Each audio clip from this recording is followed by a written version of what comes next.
पुरानी हवेली के बाहर खड़ा आरव अपनी घड़ी देख रहा था। ठंडी हवा उसके कानों में सरसराती हुई गुजर रही थी, जैसे कोई धीमे धीमे फुसफुसा रहा हो।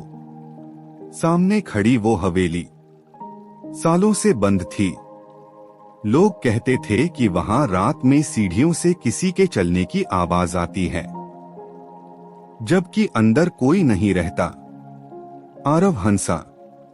बकवास है ये सब, उसने खुद से कहा और भारी दरवाजा धक्का देकर खोल दिया। दरवाजा चर्रर की आवाज के साथ खुला। अंदर अंधेरा था, लेकिन चांदनी खिड़की से आकर फर्श पर अजीब आकृतियां बना रही थी। आरव ने टॉर्च निकाली और अंदर कदम रखा।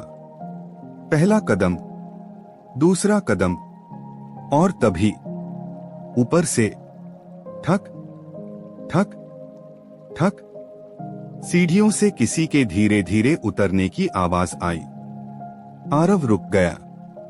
टॉर्च की रोशनी सीढ़ियों की तरफ डाली, पर वहां कोई नहीं था। कोई जानवर होगा, उसने खुद को समझाया। लेकिन तभी फिर वही आवाज, ठक ठक ठक। इस बार जैसे कोई और पास आ गया हो। आरव का दिल तेज धड़कने लगा। वो धीरे धीरे सीढ़ियों के पास गया। हर कदम पर धूल उड़ रही थी, जैसे सालों से किसी ने यहाँ कदम ना रखा हो। कौन है वहां? उसने जोर से पूछा। कोई जवाब नहीं, सिर्फ सन्नाटा। और अचानक ठक ठक ठक। इस बार आवाज उसके ठीक पीछे से आई। आरव झटके से पीछे मुड़ा, लेकिन वहां भी कोई नहीं था। उसकी सांसें तेज हो गईं। अब डर उसकी आंखों में साफ दिखाई दे रहा था। वो तेजी से ऊपर की तरफ सीढ़ियां चढ़ने लगा। हर कदम के साथ आवाज भी तेज होती गई। ठक ठक ठक, जैसे कोई उसके पीछे पीछे चढ़ रहा हो। आरव ने पीछे मुड़कर देखा। कुछ नहीं, लेकिन आवाज बिल्कुल उसके कान के पास थी। वो दौड़ने लगा और पहली मंजिल पर पहुंचते ही एक कमरा खुला दिखा। वो तुरंत अंदर घुस गया और दरवाजा बंद कर लिया। कमरे में अजीब सी बदबू थी।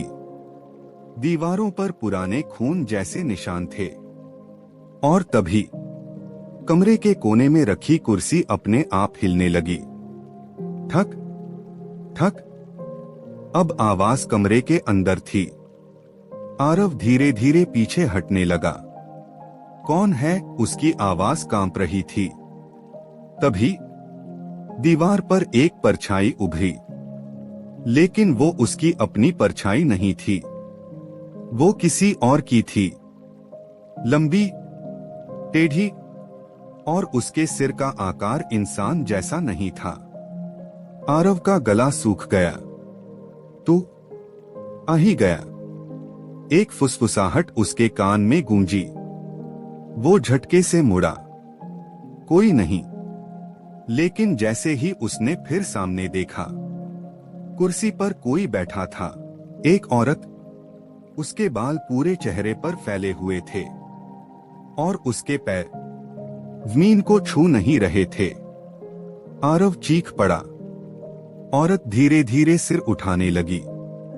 उसका चेहरा पूरी तरह काला, आंखें सफेद और होंठ फटे हुए। तू वापस क्यों आया? उसने धीरे से पूछा। आरव कांपते हुए बोला, मैं पहली बार आया हूं। औरत जोर से हंसी। झूठ। और तभी आरव के दिमाग में कुछ चमका। एक पुरानी याद। बचपन में वो इसी हवेली में आया था, अपने दोस्तों के साथ। उन्होंने मजाक में एक औरत को सीढ़ियों से धक्का दिया था। वो औरत मर गई थी। आरव के हाथ कांपने लगे। तूने मुझे धक्का दिया था, औरत की आवाज गूंज उठी। आरव पीछे हटने लगा। नहीं, वो गलती थी। गलती। औरत धीरे धीरे खड़ी हो गई। अब उसके पैर जमीन पर घसीटते हुए चल रहे थे। मैं हर रात इन सीढ़ियों पर चलती हूँ, तेरे इंतजार में। ठक ठक ठक। आवाज फिर शुरू हो गई, लेकिन इस बार वो उसके दिल की धड़कनों के साथ मेल खा रही थी। आरव भागा, दरवाजा खोला और सीढ़ियों की तरफ दौड़ा, लेकिन सीढ़ियां खत्म ही नहीं हो रही थीं। वो जितना नीचे भागता, उतनी ही नई सीढ़ियां सामने आ जाती। निकल नहीं पाएगा, आवाज चारों तरफ गूंज रही थी। अचानक उसका पैर फिसला और वो सीढ़ियों से गिरता चला गया। ठक ठक ठक ठक ठक। उसका शरीर हर सीढ़ी से टकराता गया और जो उन सीढ़ियों की आवाज सुनकर अंदर चला जाएगा।